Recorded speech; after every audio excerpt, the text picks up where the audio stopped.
भैया कई दुलारी बहिनिया त भैया रहिया जुआ हई त भैया रहिया जुआ हई हो। सासु बीती गईले सौना बदौ ना बीरना नाही आवई बीरना नाही आवई हो।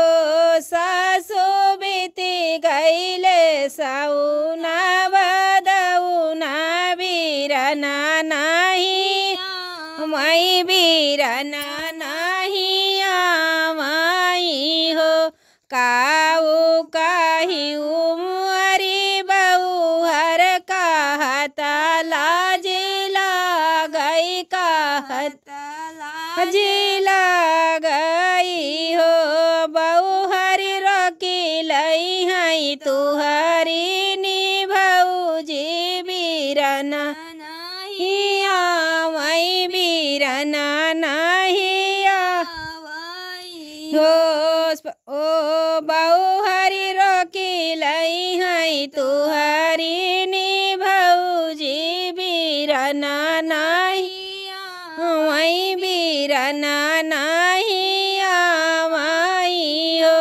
हमारी नी भौजी ऐसन नाही बीरना नाही रोकी हई बीरना नाही रोकी हई हो।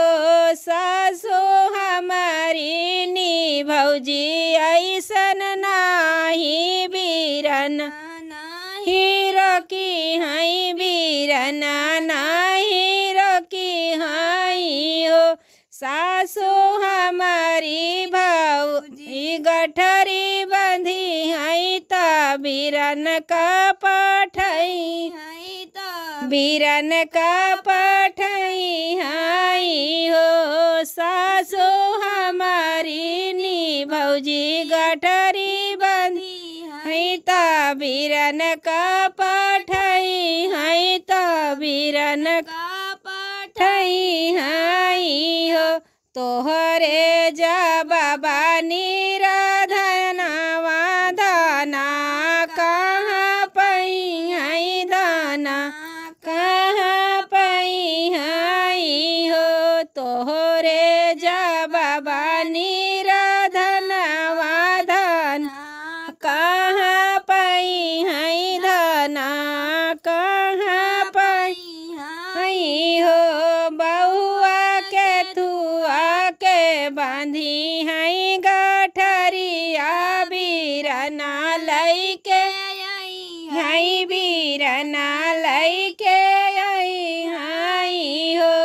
बहु हरि के थुआ के बांधी हई गठरिया बीरना लई के हई बीरना लई के हई हो।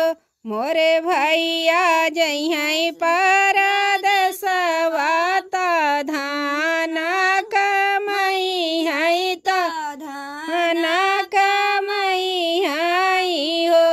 सासु मोरे भैया बइहई परदेसवा त धान कमई हई त धान कमई हई हो। सासु तब भौजी बांधी हई गठरिया बीरना लई के हई बीरना लई के हई हो। सासु तब भौजी बांधी हई गठरिया बीरना लई के हई बीरना लई के हई हो। घोड़े चाढ़ी भैया मोरे आवई दुअरवा पई उतरई दुअरवा पई उतरई हो। सासु थमिलियत्यु भैया कई गठरिया बीरना लई के आए बीरना लई के आई हो।